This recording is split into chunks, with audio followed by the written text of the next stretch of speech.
Bonjour à tous et bienvenue dans cette nouvelle vidéo. Alors aujourd'hui, présentation du Power Glove pour la Nintendo, pour la NES ou pour, là dans ce cas précis, pour la Famicom, en sachant que le Power Glove à la base est une invention américaine qui était éditée par Mattel et cette version japonaise est éditée par PAX. Voilà.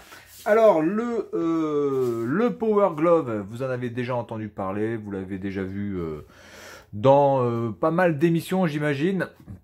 Alors il faut savoir quand même que cet accessoire, s'il devait sortir aujourd'hui, je pense ne pourrait même pas voir le jour, parce qu'en fait, ben, c'est de la merde. Voilà, c'est de la merde pure et simple.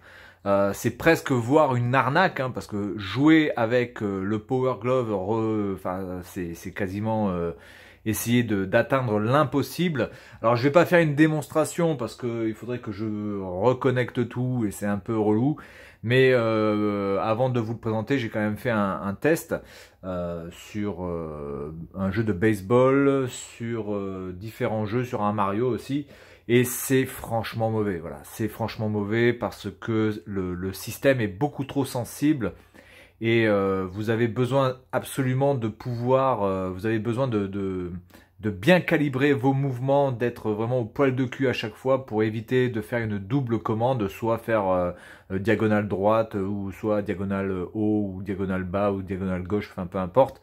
Parce qu'en fait, votre bras est tendu et en fait, vous avez très peu d'espace où vous êtes tout le temps au centre. Donc, le moindre mouvement à gauche, à droite, etc., ça va automatiquement induire un mouvement. Alors, je vais vous présenter quand même le produit en lui-même, parce que par contre, en ce qui concerne la fabrication, la conception du Power Glove, il faut reconnaître quand même qu'il y a eu de l'idée.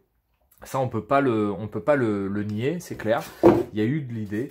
Mais aujourd'hui, vous ne pourriez plus avoir pour des consoles des accessoires aussi mauvais et aussi chers, hein, parce que bon, évidemment, vous pouvez avoir des manettes de merde, etc. Ça, c'est pas un problème. Mais même le Kinect, même le Kinect de la 360, qui est pas un modèle de réussite, est quand même déjà beaucoup plus précis et beaucoup mieux foutu que ce Power Glove. Alors ici, il n'y a pas vraiment grand chose qui change par rapport à la version américaine éditée par Mattel, si ce n'est évidemment la notice et les documents qui sont en japonais, voilà, et notamment ici, voilà la notice qui va vous permettre de choisir pour chaque type de jeu un programme différent. Alors l'avantage quand même qu'il faut reconnaître à ce Power Glove, c'est que vous pouvez y jouer aussi sur une télé LCD, une LED, sans aucun problème. Vous pouvez jouer évidemment sur une cathodique puisque c'était les télévisions de l'époque, mais vous pouvez aussi jouer sur une télé écran plat puisque ça ne fonctionne pas par infrarouge, mais ça fonctionne par ultrason. Et je pense que c'est aussi un petit peu la raison en fait du fail total de ce truc au niveau du gameplay, parce que c'est absolument injouable, hein, je vous le dis, c'est vraiment injouable. Jouer à un Mario avec ça, vous pétez un boulon, quoi, parce que si vous voulez vraiment faire du scoring, quelqu'un avec un pad, un simple pad, va pouvoir vous torcher le cul en l'espace de 2 minutes, alors que vous allez encore essayer de galérer à pouvoir sauter sur la moindre plateforme. Donc voilà, donc c'est vraiment dommage parce que je trouve que la conception et l'idée d'ultrason, eh bien, c'est quand même assez ingénieux pour l'époque. Mais du coup, bah, la mise en pratique n'est pas bonne. Alors pourquoi pas un jour faire une sorte de Power Glove 2.0 avec avec la modernité qui existe de nos jours. Pouvoir peut-être faire un Power Glove New Generation et que les gens pourraient peut-être brancher sur leur console next-gen et pourquoi pas aussi sur la Famicom ou la NES. Ce serait peut-être quelque chose à mettre à l'étude, faire un Kickstarter avec un vrai Power Glove vraiment fonctionnel. Parce que là, honnêtement, il faut être, voilà, faut être réaliste, c'est absolument pas fonctionnel du tout. Alors ça se présente comme ça avec, donc vous avez ici les différents boutons 1, 2, 3, 4, 5, 6 jusqu'à, enfin de 0 jusqu'à 9, voilà. Ça c'est pour les programmes. Chaque type de jeu vous allez rentrer un programme pour pouvoir en fait avoir des mouvements différents selon le type de jeu. Parce qu'évidemment, si vous jouez à Double Dragon, si vous jouez à Super Mario, voilà, à Super Mario Bros, si vous jouez à un jeu de baseball, si vous jouez à Top Gun ou quoi que ce soit, c'est pas le même type de mouvement. Et pour ça, il va falloir rentrer ou pré-rentrer un programme qui va vous permettre de pouvoir mieux appréhender les mouvements. Alors ça a un impact, c'est clair et net. Si vous choisissez vraiment un programme qui n'est pas en adéquation avec le type de jeu, c'est clairement là de la merde intégrale. Et quand vous rentrez le programme adéquat, il est vrai que ça apporte vraiment un plus. On peut quand même faire des mouvements, mais c'est pas suffisant. Voilà, donc moi je l'ai chopé quand même dans un état assez exceptionnel. Vous voyez, il y a encore les adhésifs pour les angles que vous mettez sur votre télé. Voilà, en fait c'est en deux parties. Et vous avez les récepteurs ultrasons qui sont ici. Et j'ai encore les adhésifs de l'époque. Voilà, je ne sais même pas si ça colle encore, je ne l'ai même pas ouvert. Donc ça, ce sont les adhésifs de l'époque pour pouvoir coller sur la partie carrée. Voilà, donc ça se met de manière toute simple comme un gant. Alors évidemment, le problème majeur, c'est que c'est avant tout fait pour les droitiers, parce que je ne sais même pas s'il était sorti une version pour gaucher. En tout cas, le mec qui a un Power Glove version gaucher, si jamais c'est sorti, il a vraiment un produit assez rare, hein, parce qu'évidemment le Power Glove était avant tout fait pour les droitiers. Alors maintenant il faut reconnaître que ça avait le style, il faut reconnaître quand même que c'est très stylé de jouer avec ça. Alors l'autre problème aussi, c'était que vous étiez obligé de jouer tout seul avec le Power Glove, parce que la prise utilisée, c'est une prise unique sur la NES ou sur la Famicom, donc deux personnes ne pouvaient pas jouer avec leur propre Power Glove. Il n'y avait qu'une seule personne qui pouvait jouer avec le Power Glove sur le jeu. Voilà. Alors il faut aussi savoir que certains mouvements sont détectés par le mouvement des doigts. Alors ça par contre je trouve ça juste énormissime à l'époque, notamment dans le jeu de baseball, quand vous baissez l'index ou quand vous baissez le pouce, ça permet par exemple de lancer la balle. Donc je trouve ça vraiment assez incroyable qu'il y ait des capteurs au niveau de la pliure des doigts.